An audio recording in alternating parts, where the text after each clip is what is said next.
All right, to watch this video for Monday, March 5th, you see a nice bounce in the SPY after it gapped down. You already had 3 red days in a row, then a gap down. Love the reversal there. If nothing else, we're in a clearly established range from here to here. It's quite the wide range, but we're sitting kind of in the middle of that range right now.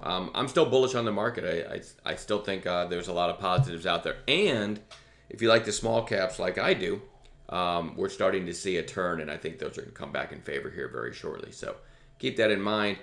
If you're wondering when I put out these videos, well, how the heck do they trade some of this stuff on an intraday basis? Just a few examples from Friday. This was X, which wasn't even on the watch list, but I just wanted to share this with you. X gap down. It was moving on the tariff news the other day. When X came up to here and then started flagging, I gave the idea over 44.70. I thought, hey, if it breaks this flag, it's probably going to get through the high of day plus a whole number inflection point. So pretty stacked and a good setup. So my idea was 44.71. And again, if you watch my videos, if you studied my website at all, you know I like stuff that should work right away, so we don't have to worry about what to do if it rolls over against us. You know, we don't ever have to. It's all about inflection points to me with catalysts above. Okay. So for me, this little flag break, in other words, you had a high, you had a lower high on a stock that's had a lot of passion recently, right? And then the open at the whole number, this made perfect sense to me, 44.71. And these are 5-minute candles, so in 5, 10, 15 minutes, it's up, 70, 80 cents. It ends up going up $1 in probably 20 minutes without ever even looking back at the entry. So there's an example. TNDM, I put out a screenshot of where I call this on Twitter and Stock Twits, and I accidentally put my entry arrow up here with a stop here. That wasn't it. It was actually my call was over the high of day here. So what happened was we already liked the daily chart. Shorts came in at the open, knocked it right down. Next thing you know, it comes up and takes out the high of day. I never want to get long on a high of day break right here when it's come straight up from the lows to get there. You're kind of setting yourself up for failure because there's a lot of chop that happened. You can see if you get long here, next thing you know, you're probably shaking out. If you're not shaking out here, you're guaranteed you're shaking out here because now you believe it's not going to happen. But what we did was watch this tight flag after breaking the high of day, and then I called it long over 351. And again, another example of one that green right away, then you get another flag and another nice push. This one is actually on watch for tomorrow. I'll go into the watch list in just a second though. LYV, one more example. Take Friday's candle out of it. I told you guys in the video this was interesting down below 42 for a possible kind of flush and then rebound. So how did I call it in chat? It didn't do much of anything. Let me zoom in. Put in its early high, let's see, right here. Okay, so it kind of rolls over and then takes out the highs. Again, another example, I don't want to get long on the high of day break, which was over 41.99 right here because it had just run from the low of day to get there. So we just let that happen, didn't do anything, and then it puts in this nice kind of tight consolidation, and I called it long over the high of day, which the high of day here was 42.09. So 42.10 was my idea. It meandered for a little bit, but my stop was down here at 41.90. So only 20 cents risk on a $42 stock, right?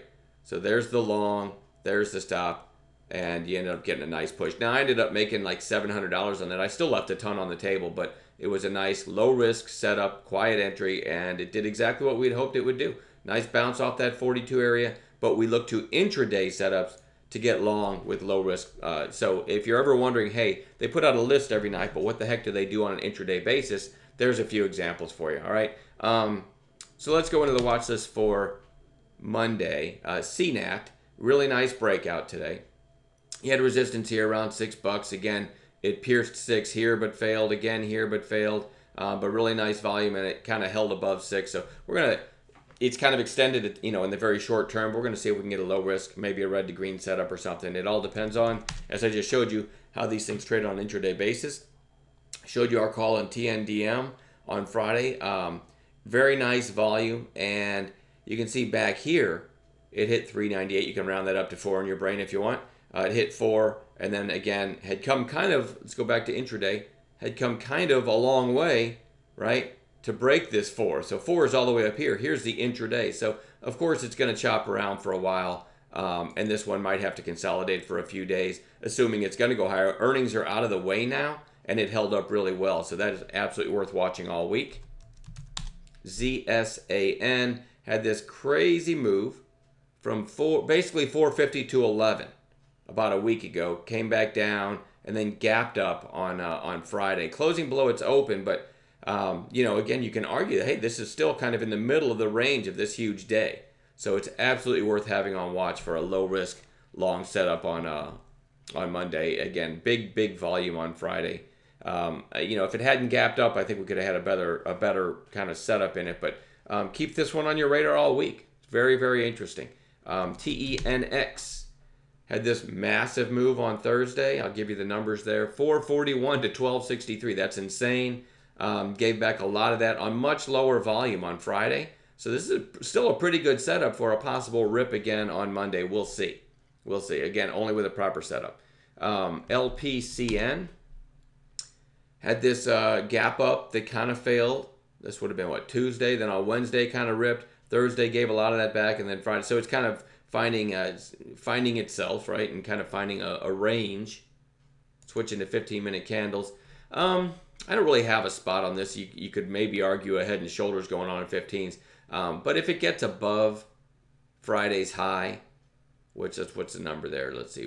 Basically above 180, it might make another run at this $2. I'm not in love with this one, but it's getting a lot of volume lately and holding up fairly well. It never did fill that gap, so it might get going.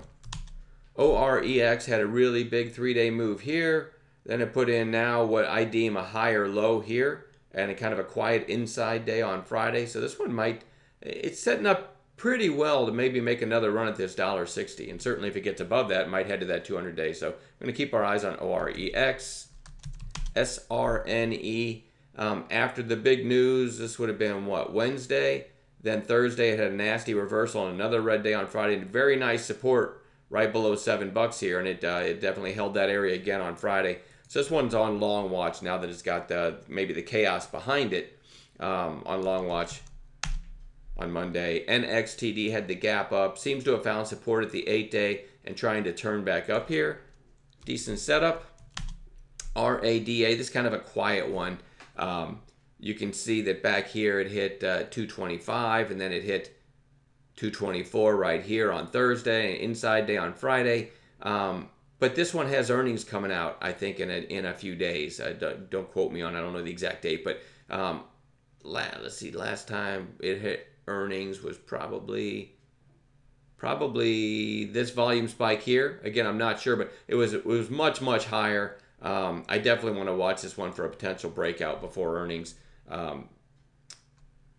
Probably the one I like the least though on this whole list because it's we don't have recent high relative volume, so it's more of a chart play with earnings coming out. So you're least likely to get some passion in a move in that one from this whole list, in my opinion. Right?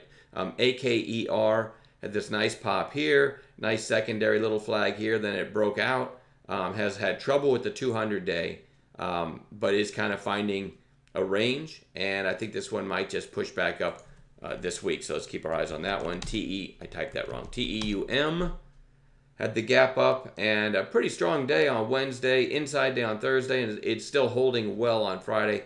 This one might challenge the highs from the gap up day of 234, and if it gets above that, I think we get a nice breakout. Keep your eyes on TEUM. I typed that one wrong. AVGR, recent reverse split, and sometimes these things find some buying. It certainly had big volume on Friday. I don't know if this had news or not, but it's acting like it did. And here's the intraday. So 15-minute candles. Had a really nice initial pop, pulled back, and then took out the highs. Was flagging for a while before kind of giving up a little bit. But with the relative volume there on Friday, this one's worth watching for a follow-through day. And then last I have MYO, which again on earnings last time ran all the way to 11. Earnings is coming out, I think, this week. You've got a lower high and then a lower high still. Nice volume the last few days. Back up through 5. I think you might take out this 532 and then maybe challenge this 563. And this is absolutely one to watch, MYO. That is more than I'm comfortable watching already, and we're going to add some gappers to our list in the pre-market also on Monday. So there's going to be plenty to watch. And again, I really, really got a feeling from things that I'm seeing that the small caps are going to come back in favor, and that is where I make most of my money. So I've been grinding my account higher for the last week or so, kind of playing defense, waiting for the small caps to come back around, and we're seeing it happen. So be ready for this week. It should be a decent week. See you guys on Monday.